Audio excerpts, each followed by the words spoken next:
llamado.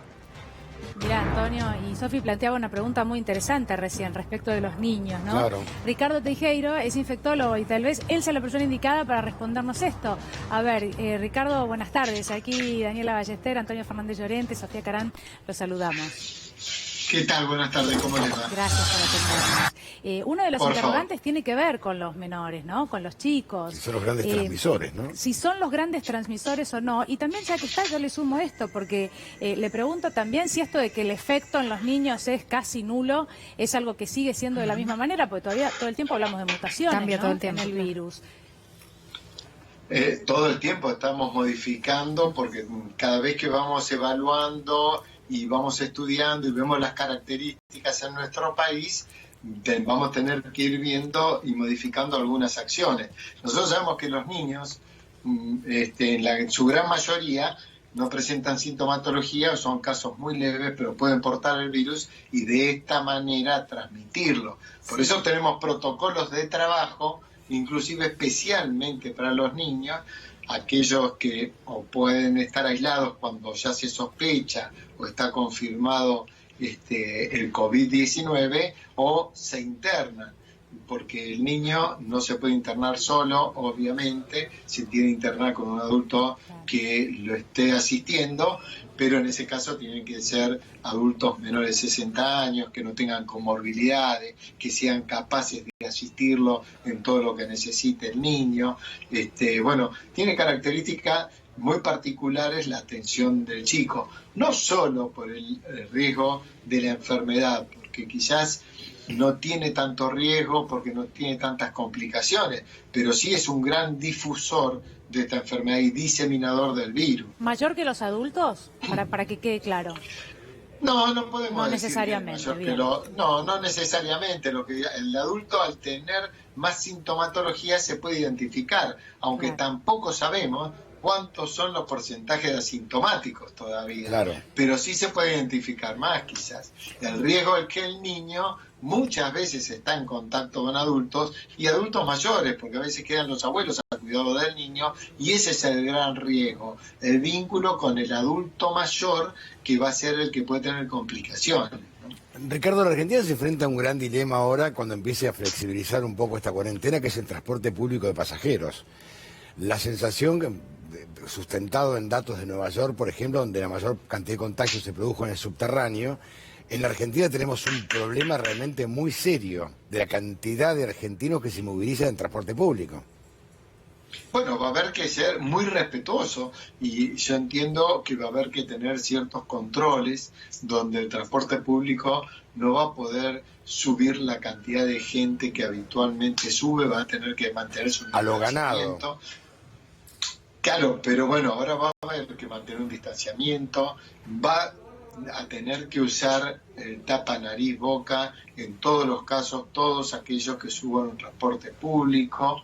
Ese tipo de requerimientos, si es algo que tenemos que trabajar mucho en la comunicación, la gente debe entender el motivo por el cual se toman estas medidas. No, y La flexibilizar mejor horarios manera- también. O sea, que las empresas flexibilicen horarios.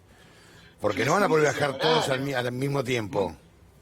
Muchas empresas inclusive pondrán transportes desde las empresas para no tener este tipo de riesgo. Obviamente uno entiende que a las empresas tampoco le conviene que su personal enferme, porque necesita operarios que estén funcionando. Entonces todas esas variables se tienen que estudiar previamente a flexibilización. Y esas son variables que, bueno, tendrá que intervenir el transporte, Sí. la gente de las empresas y demás. Nosotros los médicos lo único que podemos hacer es decir técnicamente algunos beneficios que se le encuentra. Obviamente aislamiento, nadie puede discutir que este aislamiento temprano, estricto, en estas condiciones fueron beneficiosas. Nadie lo puede discutir. Claro. Esto es algo muy importante, son muy pocos países los que lo hicieron, pero bueno, es una definición que tomó el Ministerio de Salud y realmente lo concretó sin tener demasiados avales, con el apoyo de la sociedad científica, pero hoy estamos viendo que en realidad fue beneficioso. Entonces hay que mantener el aislamiento o el distanciamiento y hay que proteger a los adultos mayores, no cabe duda. Ricardo, le quiero preguntar porque hoy por la mañana lo vi, y esto lo vi en televisión, una especie de esterilizador para las personas que ingresaban a una empresa. Los dueños de la empresa, quienes lo promocionaban, ¿no? Explicaban que las personas que ingresan son rociadas. Bueno, no quiero entrar en detalles sobre qué sustancias, por la cara. porque la verdad es que me parece que lo ideal sería que usted lo explique, ¿no? Pero sí argumentaban que son utilizados en empresas de alimentos, ¿sí? ¿Esto realmente mata el coronavirus? ¿Sería efectivo? ¿Es necesario? A ver, no hay apoyo en los rociadores, por lo menos internacionalmente. Los estudios no tienen apoyo ni evidencia científica que los avale. Yo creo que hay que ver con qué sustancias se están rociando. Pueden ser sustancias tóxicas o agresivas para los ojos o para algunas cosas. Yo creo que con una buena higiene, con el cambio de ropa al ingreso y trabajar con ropa de trabajo y cambiarse al egreso y salir con ropa de calle, y cuando uno llega a su casa volver a tener higiene sería suficiente. Esto estaría bien. Hay poca demostración de este tipo de cosas y uno tiene que tener cuidado en la agresión que puede producir. No, hay muchos pillos que intentan vender nuevas cosas también, ¿no? Porque en Argentina estamos llenos de pillos.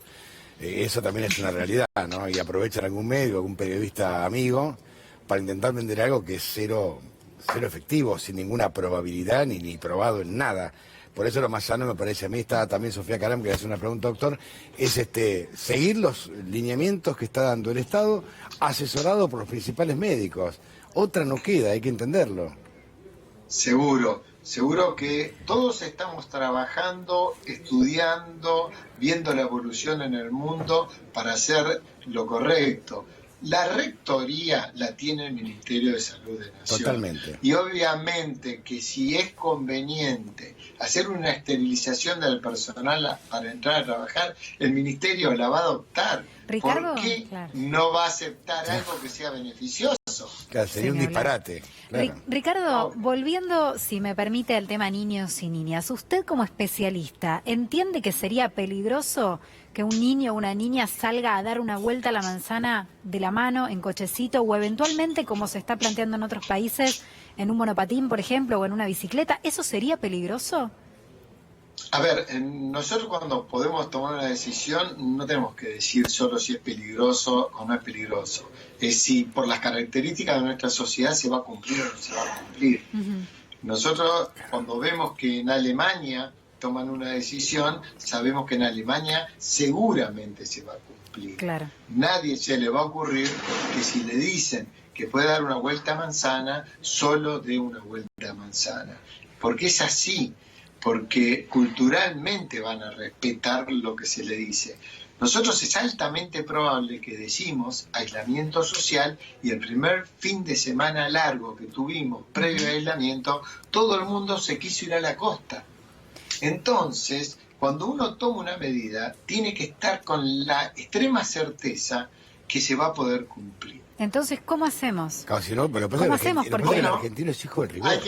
Acá sin imponer las cosas... Hay que considerar región por región. Bien. Nosotros somos un país muy federal, pero muy diferente en cada una de las regiones. No es lo mismo que lo que está pasando en Chubut que lo que está pasando en Misiones. Entonces se tiene que evaluar por Claro, lo que pasa es que Ricardo, desde hace 35 días, hasta incluso los adultos mayores, que son pacientes de riesgo, tienen la prerrogativa de ir al banco o de ir a hacer una compra. Obviamente se les recomienda que no salgan, pero pueden hacerlo eventualmente.